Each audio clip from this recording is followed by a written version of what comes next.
যুগাবতার শ্রী শ্রী রামকৃষ্ণ পরমহংসদেব তার ভক্ত ও শিষ্যদের লোকশিক্ষা দিতেন ছোট ছোট গল্পের মাধ্যমে। এই রকমই একটি গল্প আজ আমি পাঠ করে শোনাব। গল্প তারও বড় আছে।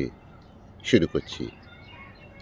একসময় নারদ মুনির অভিমান হয়েছিল, তার মতো বিষ্ণুভক্ত আর কেউ নেই। ঠাকুর তা জানতে পেরে একদিন তাকে সঙ্গে নিয়ে বেড়াতে বেরোলেন। খানিক দূর গিয়ে নারদ এক ব্রাহ্মণকে দেখতে পেলেন। অবাক হয়ে দেখলেন সে শুকনো ঘাস খাচ্ছে, আর তার কোমরে একখানা শানিত তলোয়ার বাঁধা আছে। আশ্চর্য হয়ে ভাবলেন, ব্রাহ্মণ পরম বৈষ্ণব, অহিংসা তার ধর্ম। ঘাসে প্রাণ আছে বলে সবুজ ঘাস খায় না, শুধুমাত্র শুকনো প্রাণহীন ঘাস খায়। কিন্তু এমন বৈষ্ণবের কোমরে আবার তলোয়ার কেন?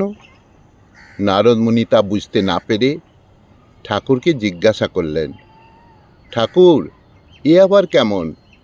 একদিকে ঘোর অহিংসা, অন্যদিকে ঘোর হিংসা। আমি তো কিছু বুঝতে পারছি না। ঠাকুর বললেন, তুমি ওকে জিজ্ঞাসা করেই দেখো না। নারদ তখন ঠাকুরের কথা শুনে ব্রাহ্মণের কাছে গিয়ে বললেন, আপনি তো জীবহিংসা করেন না, শুকনো ঘাস খান, তবে আবার আপনার কোমরে তলোয়ার কেন? বামুন হেসে বলল, তলোয়ার রেখেছি তিনজনকে কাটব বলে। নারদ মুনি শুনে অবাক, সে কি, তারা আবার কে কে? বামুন বলল, প্রথমে কাটব অর্জুনকে। নারদ অবাক হয়ে জানতে চাইলেন কারণটা।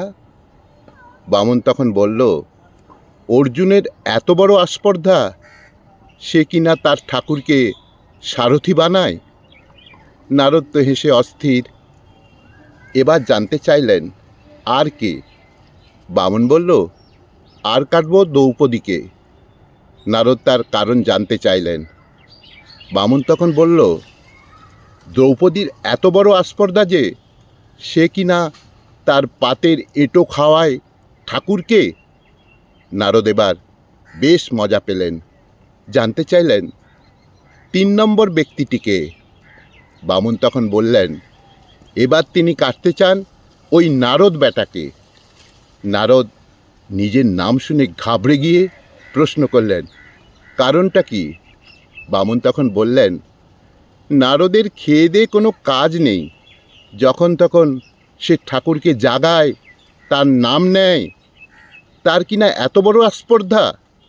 একথা শুনে নারদ একেবারে স্তম্ভিত।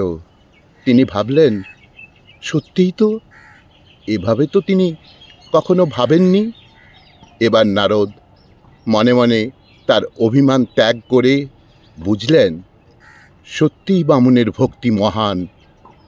এই গল্পের পর ঠাকুর বললেন, অভিমান করতে নেই, কোনো কিছু নিয়ে অভিমান করতে নেই।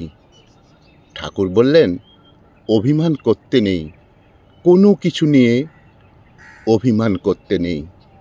গল্পটি শেষ হলো।